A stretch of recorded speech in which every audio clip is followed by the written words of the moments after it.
بلاء حسنا وتجاوزتم هذا الاختبار بنجاح. سنصل إلى وجهتنا التالية عند 8 صباح الغد. أرجو لكم التوفيق. سررت لأن عدد الذين اجتازوا هذا الاختبار قد بلغ 42 متسابقا، وكلهم نشيطون ويستحقون لقب صيادين. عليك أن تكون الآن في مقر الرابطة، فهناك اجتماع مهم. يمكن أن يدير الاجتماع أحد غيري. وجودي هنا ليس مهما، وأنا أخشى أن يحدث شيء طارئ مرة أخرى، لذلك قررت أن أبقى معهم. ولكن يا سيدي، أنت رئيس الرابطة. لكم الحرية في الحركة والتجوال في أنحاء المركبة، وكونوا مستعدين عندما أدعوكم إلى أي اجتماع. هذه فرصة. نعم يا جون، ما رأيك أن نتجول في هذه المركبة؟ والآن نستطيع أن نتنفس الصعداء.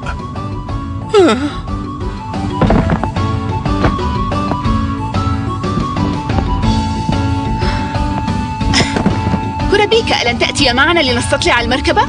أنا متعب يا جون. ها؟ وماذا عنك يوريو؟ وأنا متعب أيضا، فأنا لم أعد أستطيع الحراك. اذهبا وحدكما. حسنا، وداعا. ما أشد نشاطهما. أشعر بأن قواي قد انهارت تماما. وأنا أيضا، فقد كان هذا يوما شاقا جدا. سأمضي هذه الاستراحة بالنوم. توخيا الحذر، قد يكون هذا المكان هو موقع الاختبار الثالث، لذلك عليكما أن تكونا يقظين جدا. قد لا يدعون إلى أي اجتماع حتى 8 من صباح الغد، وعندها سينتهي الاختبار وأنت ما تزال تغط في نومك العميق.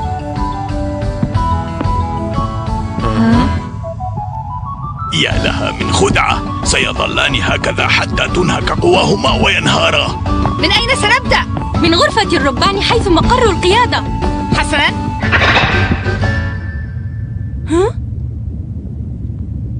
كيلوا، ماذا هناك؟ لا شيء.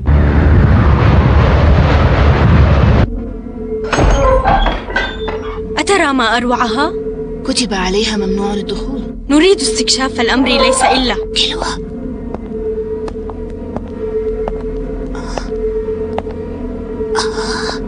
الرياح معتدلة والرؤية جيدة، والشيء الوحيد الذي أخشاه أن ننام في أثناء الطيران. هل أحضرت لي كأسا من الشاي؟ لماذا لا تحضره بنفسك؟ لا تكن كسولا. لكن إذا سمحت لي بالقيادة فسأعد لك كأسا. ما هذا؟ إذا كنت لا تريد أن يدخل أحد فأوصد الباب. كنا متطفلين، علينا ألا ندخل من دون إذن. آسف، لن أفعلها ثانية.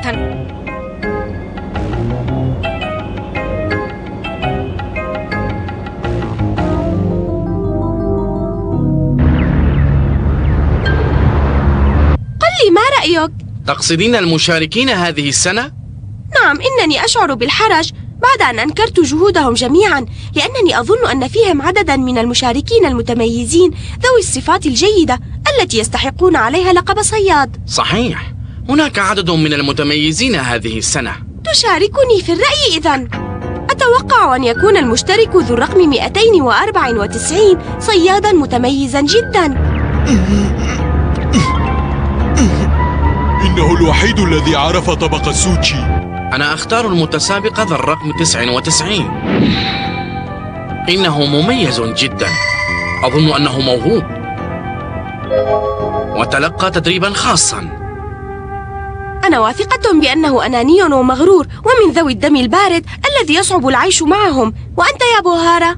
ليس غرا، لكن المتسابق الذي لفت انتباهي هو الذي يحمل الرقم 44. يبدو أن لديه عقدة نفسية، فعندما يرى مشهدا عنيفا يتأثر بسرعة، وهذا ما لاحظناه عليه عندما كان يستخدم تلك الأوراق القاتلة. نعم، كنت ألاحظ ذلك من خلال نظرة التحدي التي كان ينظرها. لقد جعلني متوترة قليلا من تلك النظرة. كان ينظر إلي النظرة ذاتها. نظر إليك أيضا؟ إنه يحب المغامرة والمنافسة، لكنه اختار العيش بهدوء بعيدا عن صخب الحياة الذي نعيش فيه. وأظن أنه يشارك في اختبار الصيادين لا ليكون صيادا، بل هي أقرب ما تكون إلى ما يسمى بالكاك داميشي. الكاك داميشي؟ إنه فن من الفنون القتالية المنتشرة في الشرق الأقصى، يشبه قليلا فن الكاراتيه الذي نعرفه جميعا. لكن صاحب هذا الفن القتالي عندما يكون غير راض عن نفسه ينزل إلى الشارع ويختار أناسا أقوياء ويتحداهم في القتال، وذلك من أجل أن يصقل مهاراته. إنه جريء حقا وخطير جدا، ولا يفكر في العواقب أبدا.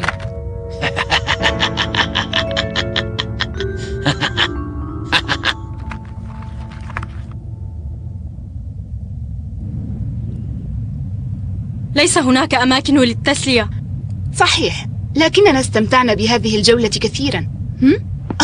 كيلوا.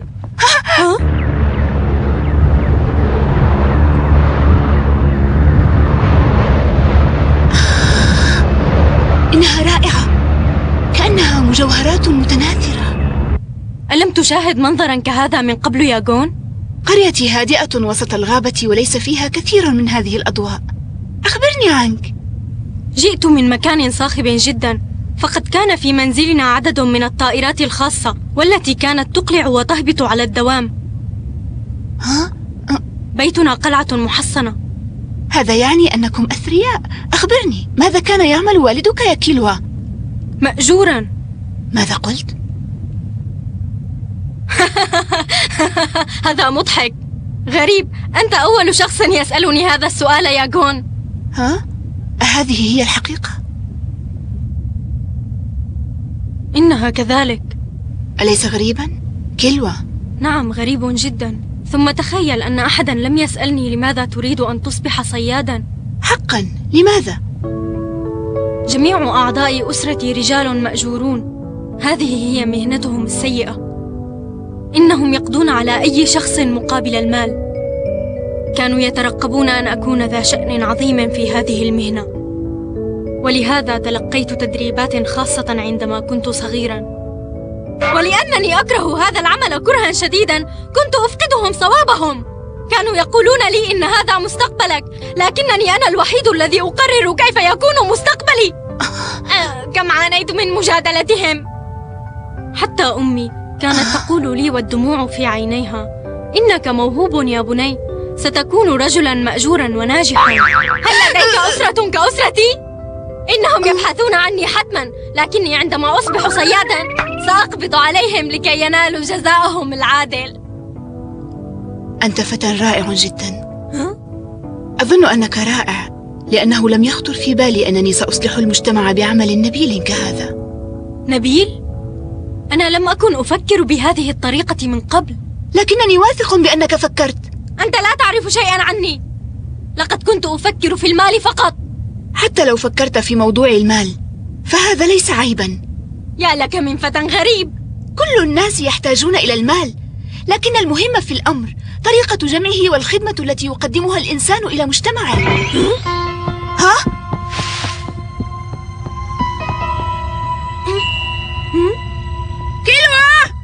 كيلوا، ماذا هناك؟ كيلوا. لا شيء. هل تحب أن نشرب الشاي معا؟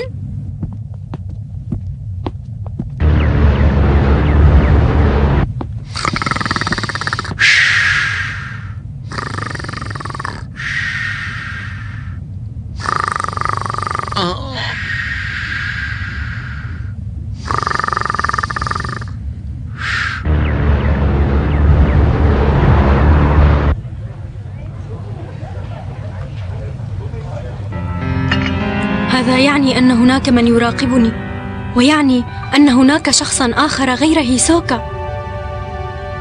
كان ينظر إلي نظرة غضب، إذن هو يضمر لي الشر. كيلوا؟ ما الذي يشغل تفكيرك؟ لا شيء. هل تعلم عدد الاختبارات يا كيلوا؟ لا أعلم. اسمع يا كيلوا، هل أغضبتك؟ الأمر لا يخصك أبدا.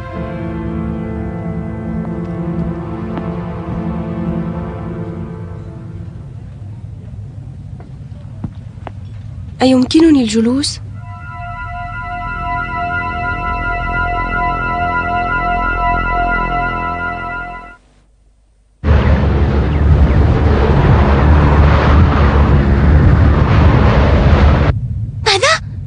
هذا الكلام؟ حدث ذلك عندما كنا نوصل الذين أخفقوا في اجتياز الاختبار الثاني.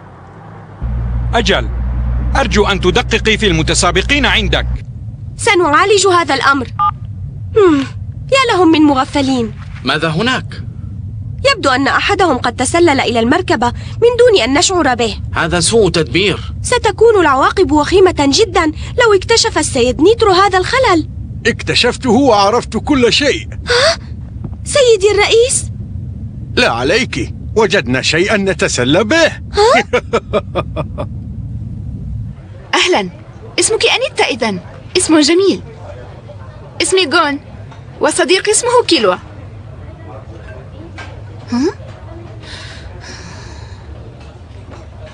تشرفنا.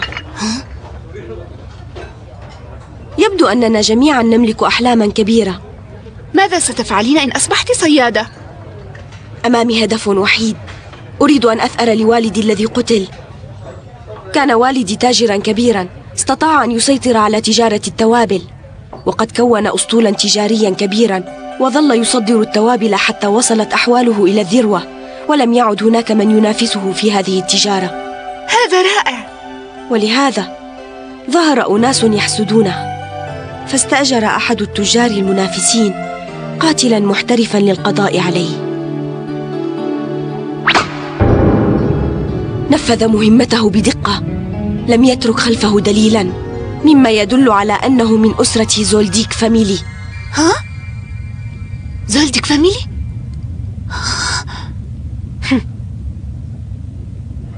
معك حق، هذا شيء مؤلم ومحزن. أفهم مشاعرك يا آنسة.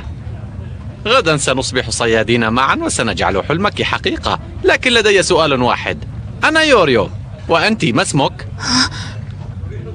إنها الآنسة أنيتا. أنيتا، اسم جميل.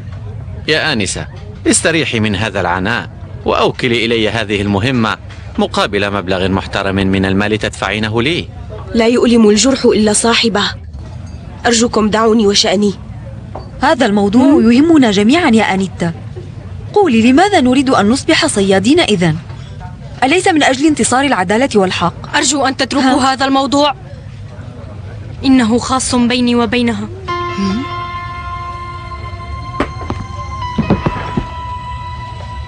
صحيح ما كنت أسمعه. علمت أن واحدا من أسرة زولديك من المشتركين في هذه المسابقة. إنه كيلوا إذن. هذا أنا. إنني واحد من أسرة زولديك فاميلي. ماذا تريدين؟ إذن أنت هنا لهذا. تريدين الثأر لمقتل أبيك يا آنسة؟ بالتأكيد. اسمعيني جيدا يا آنسة. لو كنت أفكر كما تفكر أسرتي لما تقدمت إلى امتحان الصيادين هذا. هذا لا يهم.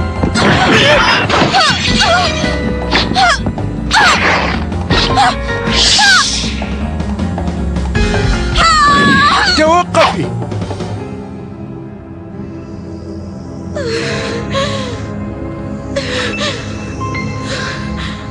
اتركها، الموضوع خاص بيننا. أعلم، وأعلم أيضا أن الشجار بين المتسابقين ممنوع، مع أنه شيء لا يعنيني.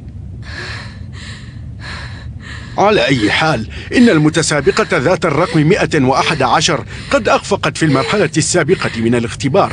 لا تهمنا ظروفها الخاصة أبدا، لكنها لن تستطيع أن تتغلب على متسابق أكفأ منها.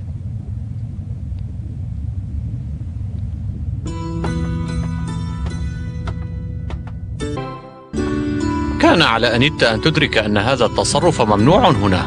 لو أنك كنت في مكانها يوريو لكنت فعلت الشيء ذاته. نعم، لقد كان أبوها مسكينة. هكذا إذن.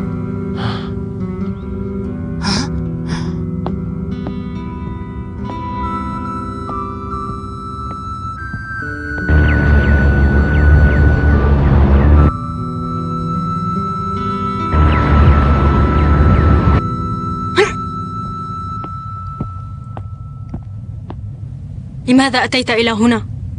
إنني عدو خطير جدا. لكنني واثق بأنك لم تقتله. وما الذي جعلك واثقا هكذا؟ إنه شعوري تجاهك. قالت لي خالتي يوما إذا أردت أن تعرف شخصا ما على حقيقته فاعرف ما الذي يغضبه. أريد أن أعرف المزيد عنك يا كيلوا. دعني وشأني. ولكن قلت لك دعني وشأني يا جون. هيا اذهب عني. كيلوا، قلت لك اذهب من هنا.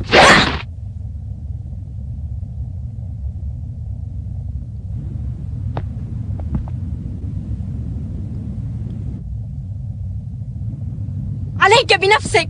لا. اسمعاني، عندما يغضب الإنسان يتصرف بشكل لا يرضاه عقله في حال هدوئه، لهذا دعه الآن حتى يهدأ يا جون. ماذا تقصد؟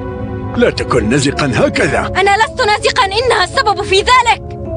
ماذا سيحل بالآنسة أنيتا يا سيدي؟ أظن أن هذا ليس من شأنك. أرجوك يا سيدي، ماذا سيحل بها؟ سنتخذ في حقها إجراء صارما، ومن الممكن أن نعاقبها بحرمانها من التقدم إلى اختبار الصيادين مدى الحياة. ما بكما؟ سيدي، هل تستطيع إلغاء هذا القرار؟ هذا سهل جدا، ولكن بشرط. إن استطاع أي واحد منكما أن يغلبني. يغلبك؟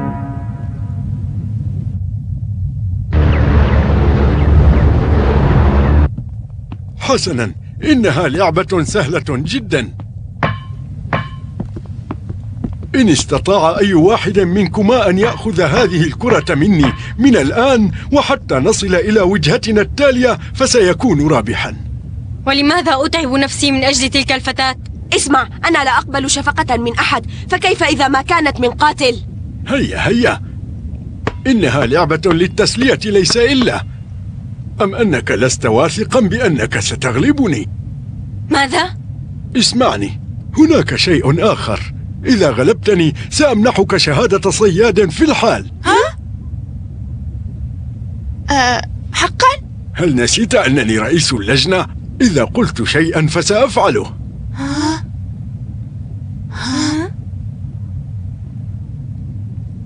إنه عرض لا يرد أبدا. هيا هاجمني كيفما شئت وكيفما تريد. ألن يزعجك هذا؟ أبدا أبدا. إذن سأبدأ في الحال.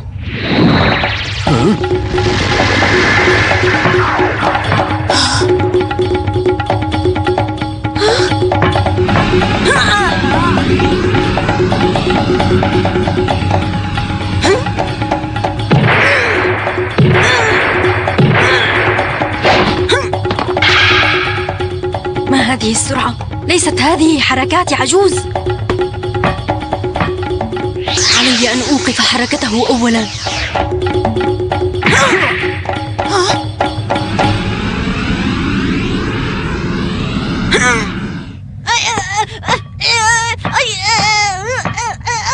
كانت ركلة قوية بعض الشيء، ولو أنها أصابت ساق رجل عادي لحطمتها. ساق هذا الرجل قوية كالفولاذ. ما بك؟ هل استسلمت بهذه السرعة؟ أيسخر مني؟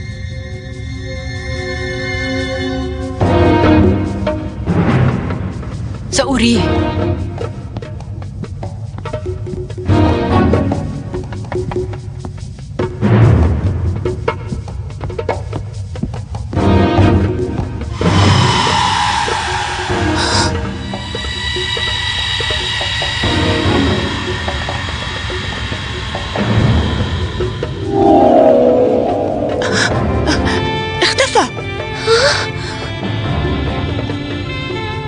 اجعل حركتك جزءا من الظلام.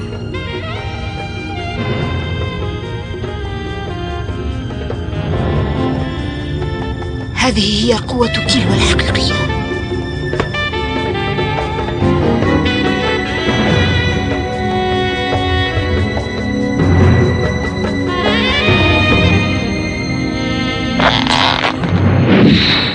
وجدته. هيا!